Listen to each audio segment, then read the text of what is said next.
आज हम शैवालों में चिरकालिता पेरिनेशन इन एल्गी के बारे में अध्ययन करेंगे। तो चिरकालिका क्या होती है?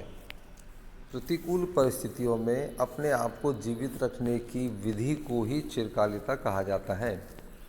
शैवालों में प्रतिकूल परिस्थितियों जैसे उच्च व निम्न ताप, जल की अनुपलब्धता आदि के समय इस प्रकार की संरचनाएं बनती हैं, जिसमें पर्याप्त मात्रा में संचित भोजन व प्रतिरोधी आवरण पाया जाता है। प्रतिकूल परिस्थितियों में ये संरचना डोरमेंट स्टेज यानी प्रसुप्त अवस्था प्रदर्शित करती है तथा अनुकूल परिस्थिति के आगमन पर अंकुरण द्वारा नए पादप का निर्माण करती है। ऐसी संरचनाओं को चिरकालिक संरचना पेरिनेटिंग बॉडी कहा जाता है। समुद्री शैवालों में बाह्य वातावरण में सामान्यतः कोई विशेष परिवर्तन नहीं होता है, इसलिए इनमें चिरकालिक संरचनाओं का निर्माण नहीं देखा जाता।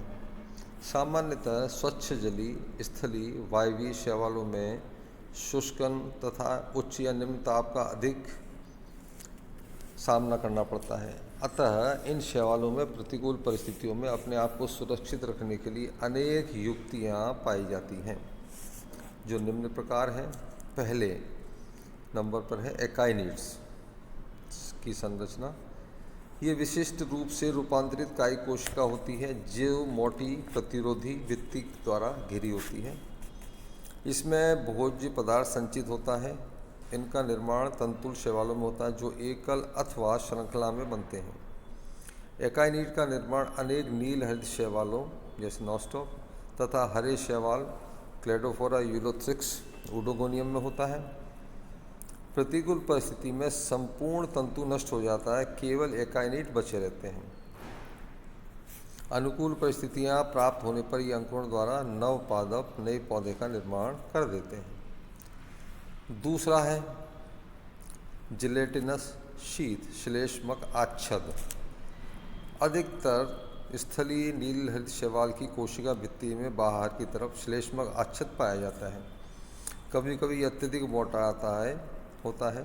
श्लेष्मक आच्छद के साथ इन कोशिकाओं का न्यून परासरण दबाव, रिक्तिकाओं की अनुपस्थिति तथा जीव द्रव की अधिक श्यानता विस्कोसिटी इन शैवालों में सूखे के प्रति प्रतिरोधी क्षमता के लिए उत्तरदायी होते हैं। तीसरा पाल्मेला अवस्था जैसे क्लेमाइडोमोनास। इसमें प्रतिकूल परिस्थितियों में कायिक कोशिका विभाजन द्वारा पुत्री कोशिकाओं का निर्माण करती है। जनक कोशिका की भित्ति के जिलेटिनीकरण से उत्पन्न श्लेष्म संतति कोशिकाओं के चारों ओर आवरण बना लेता है। संतति कोशिका का प्रोटोप्लास्ट पुनः विभाजित होकर पौत्री कोशिकाएं बनाता है।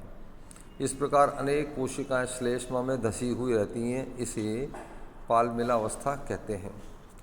यह सूखे का अस्थायी प्रतिरोध करने में सक्षम होती है तथा जल उपलब्ध होने पर श्लेष्मा घुल जाता है एवं कोशिकाएं स्वतंत्र होकर नए पादप का निर्माण कर देती हैं। अगला सुप्त बीजाणु हिप्नोस्पोर। ये बहुत मोटी भित्ति युक्त अचल बीजाणु हैं। एक कोशिका में एक अथवा प्रोटोप्लास्ट के विभाजन से कई सुप्त बीजाणुओं का निर्माण होता है। सिप्त बीजाणु शुष्क परिस्थितियों तथा शरद ऋतु में निष्क्रिय अवस्था में पड़े रहते हैं तथा अनुकूल परिस्थितियां प्राप्त होने पर अंकुरित होकर शैवाल का निर्माण कर देते हैं। इनका निर्माण अनेक हरित शैवाल जैसे यूलोथ्रिक्स, पेडियस्ट्रम आदि में पाया जाता है। अगला है हॉर्मो बीजाणु हॉर्मोस्पोर्स। कुछ तंतुल नील हरित शैवालों में हॉर्मोगोनिया का निर्माण होता है। प्रतिकूल परिस्थितियों में हॉर्मोगोनिया के चारों ओर मोटा आवरण स्रावित हो जाता है, जिसे हॉर्मोस्पोर कहते हैं। ये हॉर्मो बीजाणु अनुकूल परिस्थितियों में अंकुरण द्वारा नए शैवाल का निर्माण करते हैं, जैसे वेस्टिएला।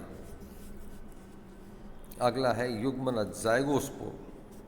हरित शैवालों में युग्मनज का निर्माण चिरकालिता की सबसे सामान्य विधि है। वृद्धि काल के अंत में इन शैवालों में लैंगिक जनन के फलस्वरूप जाइगोट का निर्माण होता है। युग्मनज अपने चारों ओर मोटी भित्ति स्रावित कर विश्राम अवस्था में रहता है, इसलिए इसे विश्रामी बीजाणु भी कहते हैं। अनुकूल परिस्थितियों के आगमन पर यह विभाजनों द्वारा अंकुरण कर नए पादप का निर्माण करता है। अगला है कंद या ट्यूबर्स। क्लेडोफोरा कारा में मूलाभासी कोशिकाओं यानी राइजोइडल सेल विभाजन के द्वारा बहुकोश की गहरे रंग की गोल संरचनाएं बनाती है। इनमें प्रचुर मात्रा में भोजन संचित होता है तथा मोटे आवरण युक्त होती है। इनको ट्यूबर्स कहते हैं। ये प्रतिकूल परिस्थितियों को सहन करने में सक्षम होते हैं। इनका निर्माण भूमिगत या आधारी भाग पर होता है तथा अनुकूल परिस्थितियों में अंकुरण द्वारा नए पादप का निर्माण करते हैं। इनके अतिरिक्त ज़ैंथोफाइसी, बैसिलेरियोफाइसी वर्गों के सदस्यों में स्टेटोस्पोर का निर्माण होता है जो चिरकालिक काय का निर्माण करते हैं। तो ये कुछ प्रकार थे शैवालों में विपरीत परिस्थितियों में अपने को जिंदा रखने के लिए, जिसको हम बोलते हैं चिरकालिता, पेरिनेशन। Thank you.